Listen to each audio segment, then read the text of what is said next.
All right, putting the squeeze on your boss if he tries to squeeze in a last-minute schedule change on you. A California congressman, they don't come from California, these ideas, pushing new rules that would require companies to get part-time workers a heads up or they're going to have to pay up. Ben, what is it about California and these pearls of wisdom? We love California, and we would like to get some water, please, for you people in the East. But California will do almost anything to make it difficult to run a business here. We'll do anything. We'll have very high taxes. We'll have incredibly strict regulations. We'll do anything to drive business out of the state. And this is just another example of it. I mean, obviously, there should be some consideration given to the workers' feelings, but to try to make it more expensive to hire part-time workers in a state that's already suffering, that's a big problem.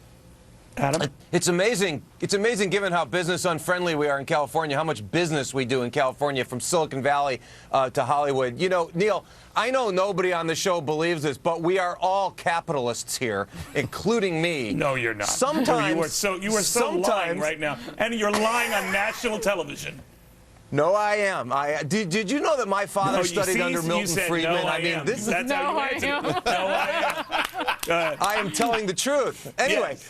That you lie. Sometimes capitalism needs a little help treating its workers with dignity. This is Charles one Fane, I'm looking at instance of this. that. You're dictating to employers that if they don't give an immediate heads up to a schedule change, that they're going to have to pay up. Come on. First of all, Adam is a capitalist, and the C is in the shape of a hammer and sickle. Secondly, no movies are being made in Hollywood, Adam. No movies are being made in Hollywood. And that's okay. I know he loves me. And thirdly, if you would just take some water from the Delta, the smelt, maybe you guys would be okay. Now, to the topic at hand. The idea that as a business owner, that I'm obligated to call up someone within 24 hours and say, I'm going to have some work for you, and if I don't, I have to actually pay them more. I mean, there's a thing called supply and demand. Well, you run a business. If you had to do that, of course, you make money hand over fist, so this is insulting to ask.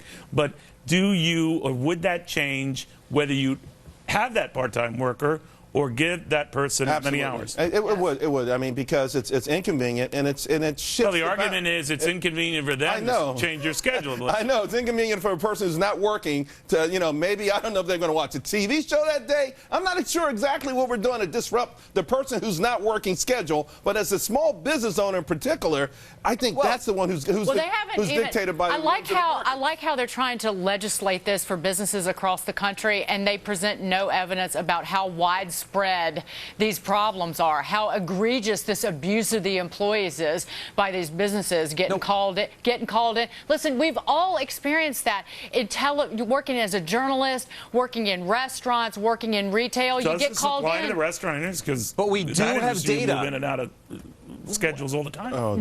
Part of the problem is, like, you get called in for a shift and then they don't have hours for you and they send you home. And frankly, not all businesses. Yeah. We do have data. We do. I'm sorry. It's hard when I'm not right there sitting next to you the way Charlie is, to interrupt you. But we do have data that a larger percentage of the workforce than ever is working in part-time situations. That's not what I said. Why this is a relevant conversation. I did.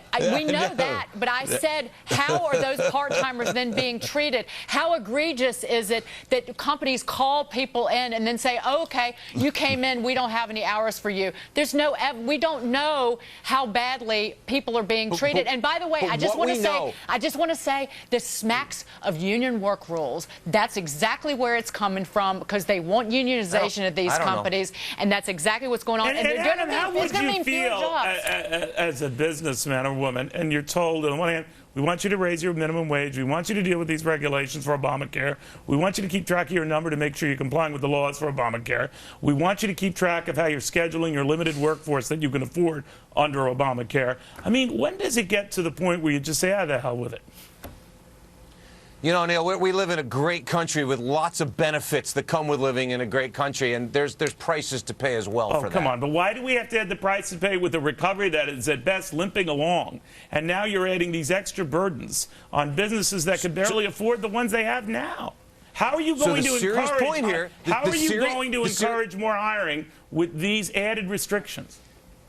The fact of the matter is that for these part-time workers, you said, Charles said, well, they're not working. They might be working another job because that's the way the economy is going, and it's just sort of some basic decency. The only growth they need we've had in notice. jobs, Adam, have been in part-time jobs. Do you want to kill that goose too? Go ahead. Of course I don't. No.